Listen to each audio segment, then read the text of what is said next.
பக்கத்துல வீடு வச்சிருந்தா அவள்தான் அவனோட பெர்ஃபார்மன்ஸ் முடிச்ச அப்புறம் கிளம்பிருப்போம்.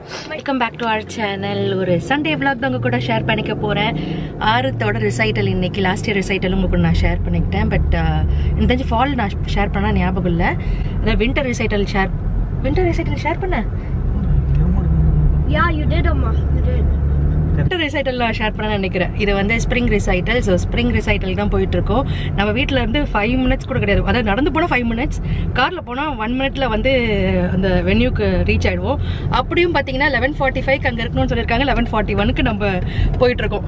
அண்ட் 6 ரெடி ஆச்சு. இதுக்கப்புறம் நான் ரிசைட்டலோட கொஞ்சம் கிளிம்ஸ் நான் காட்டுறேன். அதுக்கப்புறம் நம்ம வீட்டுக்கு வந்து மிச்ச vlog கண்டினியூ பண்ணலாம். I'm sure some of you are already familiar with this song. Let us set the stage for Arit with this song from Imagine Dragons.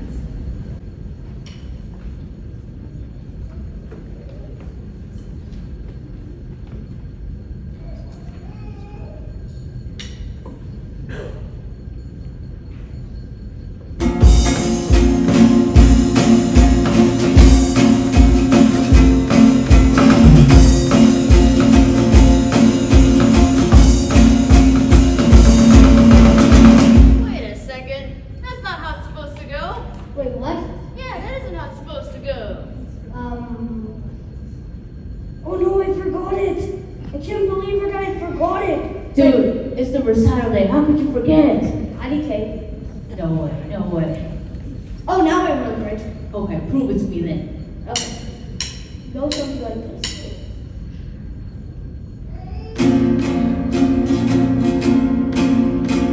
Okay. Here we go now.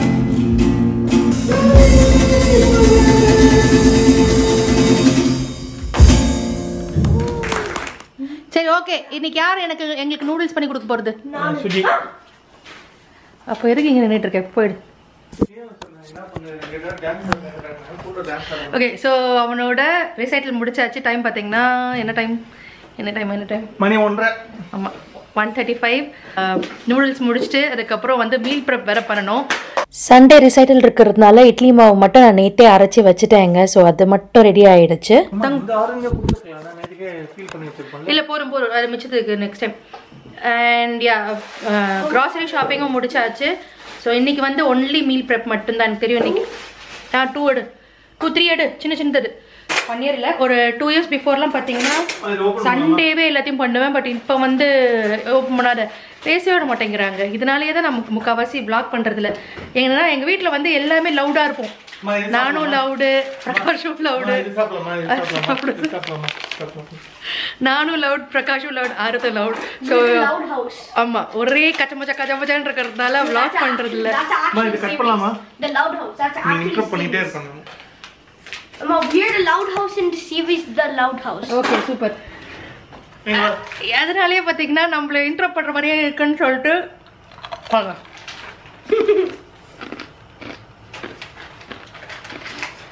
அதுவும் ஒரு காரணம், நான் கொஞ்சம் கம்மியாக block பண்ணுறதுக்கு. சரி, okay. நான் வந்து இது பண்ணிவிட்டு நூடுல்ஸ் பண்ணிவிட்டு அதுக்கப்புறம் நூடுல்ஸ் பண்ணி சாப்பிட்டுட்டு அதுக்கப்புறம் நான் மீல் ப்ரெப் பண்ணுறேங்க.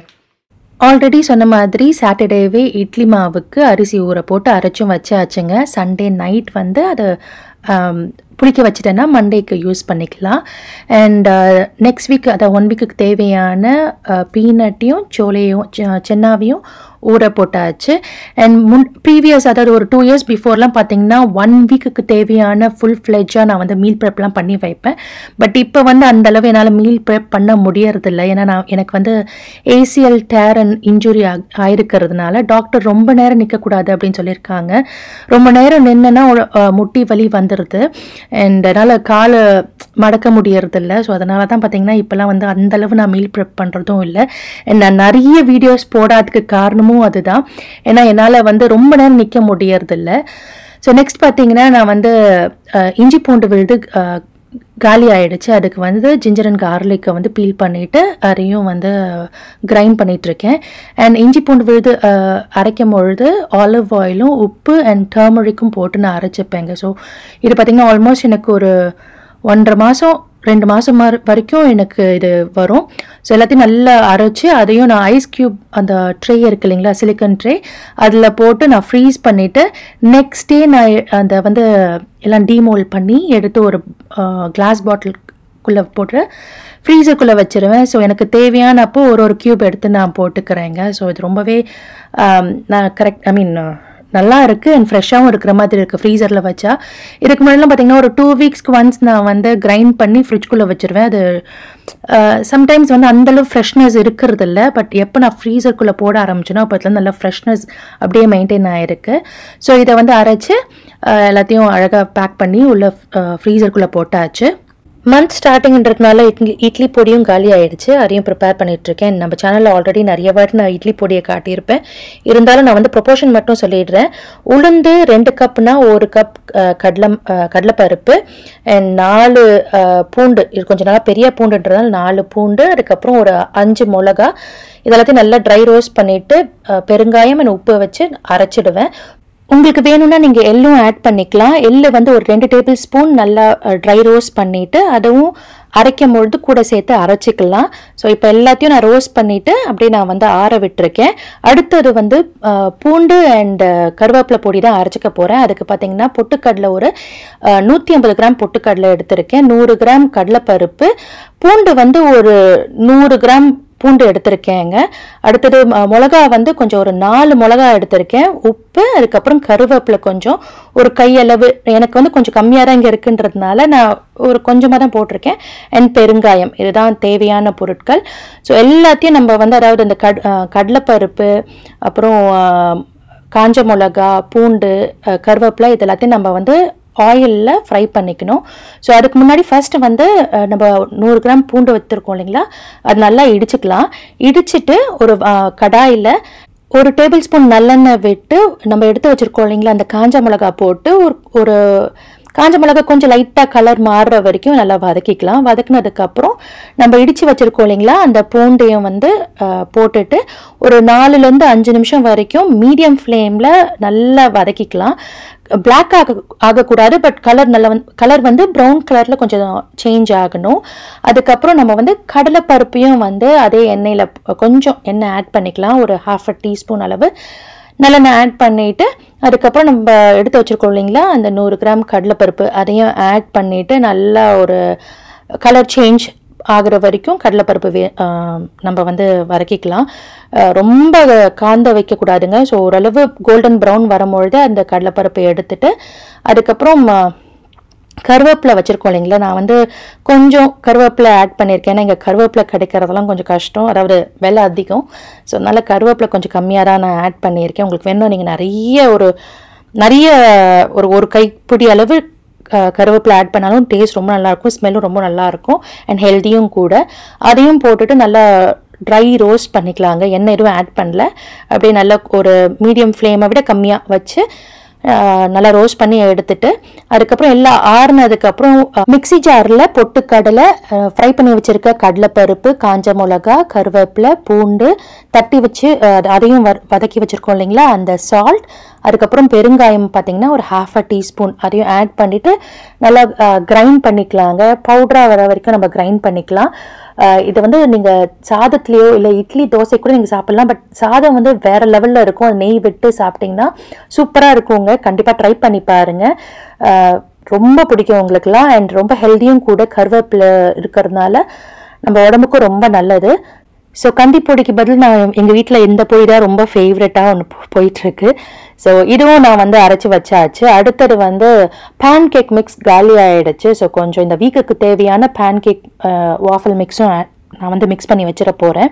ஸோ இது வந்து ப்ரீ மிக்ஸ் மாதிரிங்க, ட்ரை இன்க்ரீடியன்ட் தான் ப்ரீ மிக்ஸ் பண்ணி வச்சுக்க போகிறேங்க. என்றைக்கு நான் வந்து பேன் கேக்கோ இல்லை வாஃபல் பண்ணும் பொழுது வெட் இன்க்ரீடியன்ட் ஆட் பண்ணி நான் வாஃபலோ பேன் கேக்கோ பண்ணுவேன். ஸோ அதுக்கு பார்த்திங்கன்னா ஒரு சிஃப்டரில் 1 கப் ஆல் பர்பஸ் ஃப்ளார், அதாவது மைதா மாவு, 1 கப் கோதுமை மாவு, அதாவது வீட் ஃப்ளார் ஆட் பண்ணிவிட்டு 1.5 teaspoon baking powder, 1/2 teaspoon salt, இதெல்லாத்தையும் போட்டுட்டு நல்லா ஜலிச்சுட்டு அதுக்கப்புறம் நான் வந்து ஒரு 4 டேபிள் ஸ்பூன் சுகர் அதை ஆட் பண்ணிவிட்டு நல்லா மிக்ஸ் பண்ணிக்க போகிறேங்க. ஸோ மிக்ஸ் பண்ணிவிட்டு எடுத்து ஸ்டோர் பண்ணிக்கிட்டேன்னா வாஃபுலோ பேன் கேக்கும் நான் வந்து ப்ரிப்பேர் பண்ணும்பொழுது இந்த 1 கப் மாவு ஆட் பண்ணிவிட்டு அது கூட பார்த்திங்கன்னா 2 டேபிள் ஸ்பூன் பட்டர், அதுக்கப்புறம் அது தண்ணிக்கு பதில் நான் வந்து மில்க் தான் யூஸ் பண்ணுவேன்.